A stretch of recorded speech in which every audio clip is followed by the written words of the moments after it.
Nē, kad tu saliki kā laikziņa, kā televīzija cilvēks, viņi saka, viņus kopā visus. Žurnālisti savu karjeru var iesākt dažādos veidos, bet vai pirmie soļi profesijā var atstāt iespaidu uz visu turpmāko karjeru?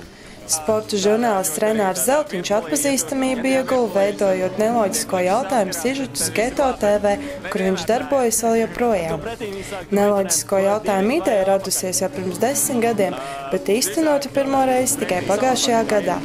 Sižeta ietvaros intervēti tika gan Geto Games skatītāji, gan sabiedrībā atpazīstami cilvēki. Es domāju, ka katrs to īstenībā var izdarīt. Baigām prasmēm nav jābūt. Es pats to netrenējos, ir jābūt pilnīgi brīvam, jāmāk runāt, tad oratoriski spējīgam, zināt, par ko tu cilvēks nodarbojas, plus mīnus. Var arī nezināt, galvenais uzķert to domiņu, un tad tu tikai saliec kopā tos vārdus. Var arī noraut nedaudz galvas, lai viņš vispār nesaprot, par ko ir runa, var salikt vispār nesaprotamos vārdus.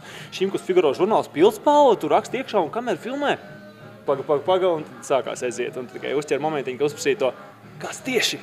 Man pilnīgi nav, ko tu saka. Nē, protams, ka ir svarīgi nosacīt, svarīgi, ko cilvēki saka, es to ņemu vērā. Galvenais ticēt tam, ko tu dari, darīt to, kas tev patīk. Īstenībā pavisam vienkārši pieeja klāt. Es saku, sveicināt no jauniešu internetu portāliņa, Geto TV.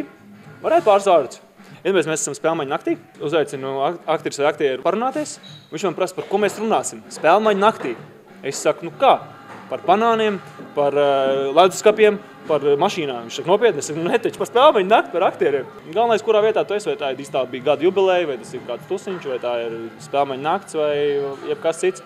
Es to uztveru kā joku, un tas nemaz nav slikti. Iespējams, ka šāds joks var izmantot dažādās psiholoģijas studentu studijās, lai redzētu, kāda ir cilvēka reakcija uz neadekvātu situāciju. Es domāju, žurnālists var uzsākt karjeru ar ļoti daudz ko. Un joka nav tas pats sliktākais. Par ko Renārs teica, ka vēlas ar tevīm runāt?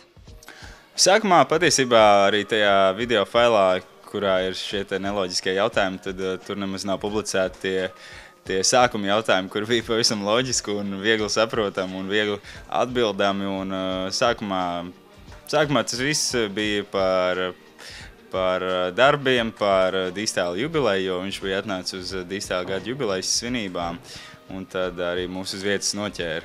Parasti ir pierasts pie tā, ka jautājumi parasti ir loģiski un viegli saprotami, un šajā situācijā bija tā, ka bija ļoti skaļa mūzika, daudz cilvēku staigāja apkārt, sveicinājās, sveica, un bija tāda liela burzma, un tad likās, ka vienkārši tas troksnis ir pārāk liels un kas kaut ko īsti nesadzird.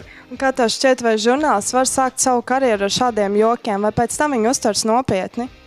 Tas karjerai noteikti nekādīgi netraucē, un tas tīri nāk viņa PR par labu.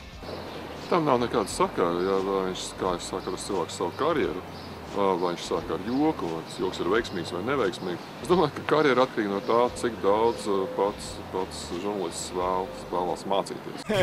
Nē, meitenē, kad to saka, viņām divām klausīties kaut kādu pieprasīt, viņam patīk un fanot par to. Vai ir tāda vīzija, ka tā varētu būt? Tā jau ir visu laiku. Kas tieši?